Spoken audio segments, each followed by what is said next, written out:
Hello, my name is Matt Berthot from Winfield High School, one of the Grammy quarterfinalists.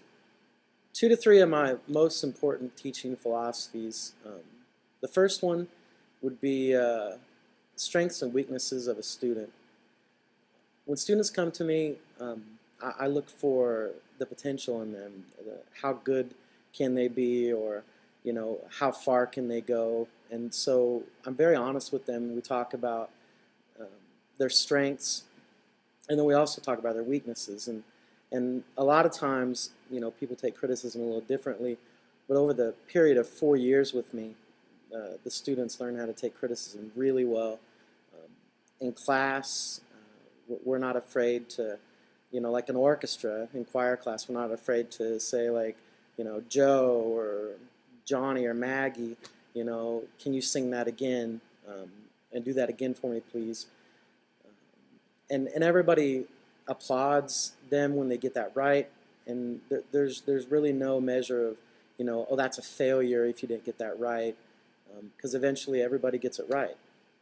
The effectiveness of the first philosophy, which is strengths and weaknesses, showing them what that is. Students graduate Winfield High School feeling confident and knowing who they are. And that's a big part of life, is trying to figure that out when they're going to college. The second philosophy would be reaching their full potential. By not giving them a ceiling on their potential, by telling them it's endless through the roof, I see students do things that they did not think was possible for them to do. And it's really incredible to see them achieve dreams and goals that, that they thought were too far-fetched. The third philosophy is love. 2 or 3 years ago, I couldn't figure out why I was having the results that I was having, and I realized that I loved my job a whole bunch. Not only did I love my job, but I loved the students a ton.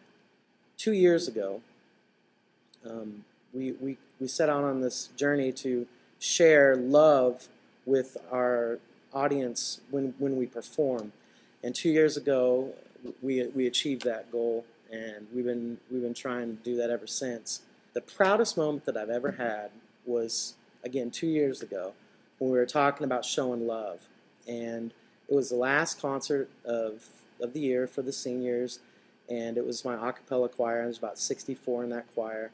And it was the last song of the concert, and we're singing Moses Hogan's Hear My Prayer.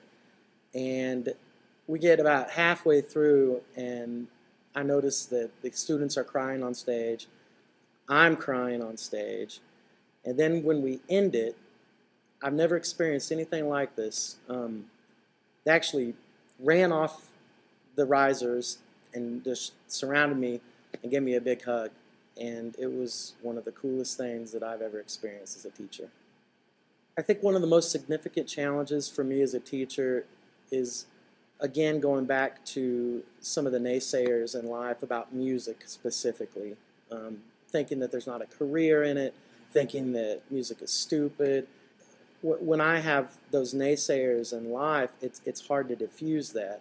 The real challenge, too, is when you have family that don't believe that music is important for their child or their student.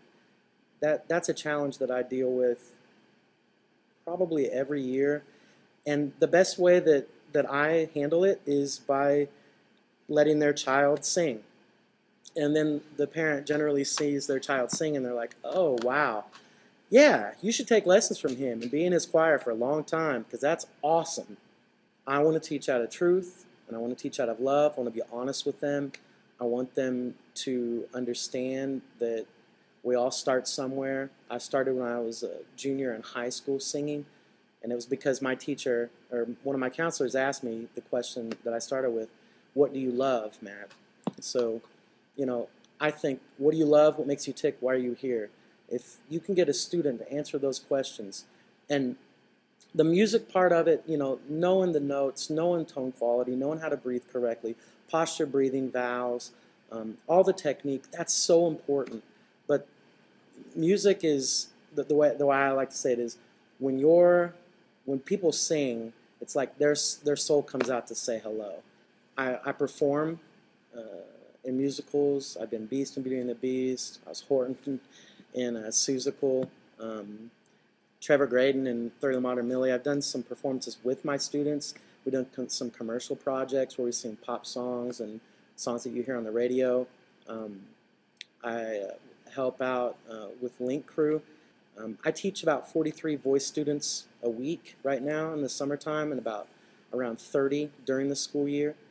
And I also work at Southwestern College doing the music theater ensemble and directing the music part of their musicals there. I'm also in a praise band team at church, and that's